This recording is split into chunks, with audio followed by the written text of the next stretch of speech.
The Battle of Hastings, fought on October 14, 1066, stands as one of the most pivotal events in English history. It wasn't merely a military engagement but a turning point that reshaped the fabric of England, laying the groundwork for what would become a new era under Norman rule. To truly understand the magnitude of this event, one must first look back at the context that led to the fateful battle and the clash between King Harold Godwin's son and William, Duke of Normandy. The death of Edward the Confessor and a kingdom in crisis. The death of King Edward the Confessor in January 1066 without an heir left England vulnerable.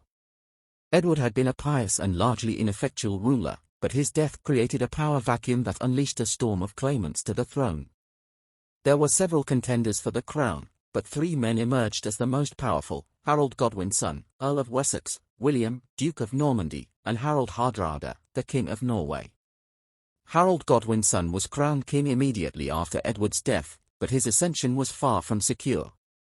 Harold was an English nobleman, powerful and well-connected, but his claim to the throne was controversial. Some believed that Edward had promised the throne to William of Normandy years before, during William's visit to England in 1051. William certainly believed this and felt betrayed when Harold took the crown for himself.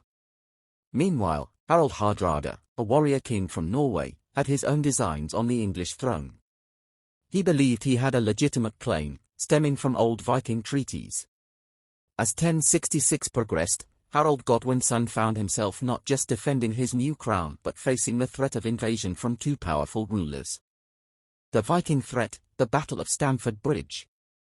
Before Harold could face William, he had to deal with Hardrada.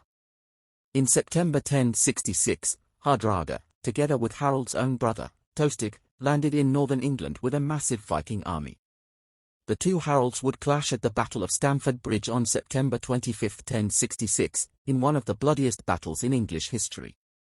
King Harold's forces, though fatigued from a forced march from the south of England, fought fiercely, and in the end, they triumphed. Harold Hardrada was killed, along with Tostig, and the Viking invasion was thwarted. But there was little time for celebration. As Harold and his men licked their wounds, news arrived that William of Normandy had landed on the south coast of England. The Normans were ready for war. William's preparation, the invasion begins. William of Normandy had long been preparing for his invasion of England.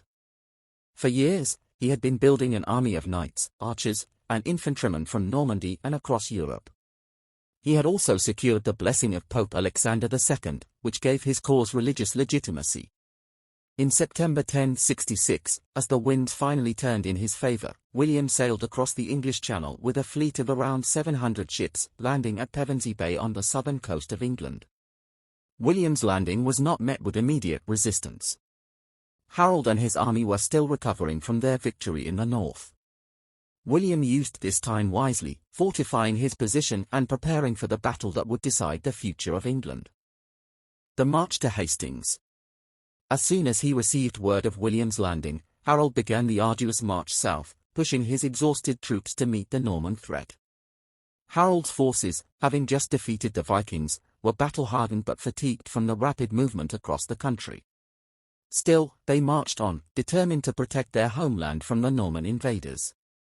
By October 13, Harold had positioned his army on a hill near the town of Hastings, at a place called Senlac Hill.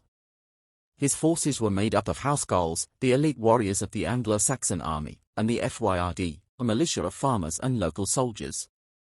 Harold chose his position wisely. The hill gave his army a strong defensive advantage, forcing the Normans to attack uphill. The Battle of Hastings, a clash of civilizations. The morning of October 14, 1066, was misty and tense. As the sun rose, both armies prepared for battle. Harold's men formed a tight shield wall on the crest of Senlac Hill, their shields locked together in a formidable defensive formation.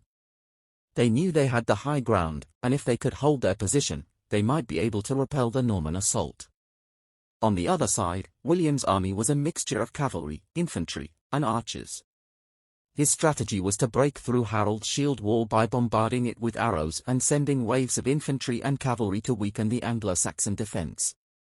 William himself rode at the head of his knights, clad in armor and carrying the banner of Normandy. The battle began with a barrage of arrows from the Norman archers, but Harold's shield wall held firm. William then ordered his infantry and cavalry to charge uphill, but again, the English line held. For hours, the two sides clashed in a brutal struggle, with neither gaining a clear advantage. The shield wall was a seemingly impenetrable force, and the Normans found themselves unable to break through. Then, a turning point came. A rumor spread through the Norman ranks that William had been killed. Panic began to set in as soldiers wavered. But William, sensing the danger, took off his helmet and rode up and down the lines, showing his men that he was still alive. His leadership steadied the Normans, and the battle continued. The breaking of the shield wall. The key moment in the Battle of Hastings came later in the day, as the Normans employed a clever tactic. Seeing that the English were holding their ground too well, William ordered his troops to feign retreat. The maneuver worked brilliantly. Believing the Normans were fleeing, some of Harold's men broke formation and pursued them down the hill. This was a fatal mistake. As the English broke their tight shield wall, the Normans turned and launched a counterattack. With the English lines disrupted, William's cavalry and infantry charged into the gaps, and the shield wall began to crumble. In the chaos that followed, Harold Godwin's son was struck down.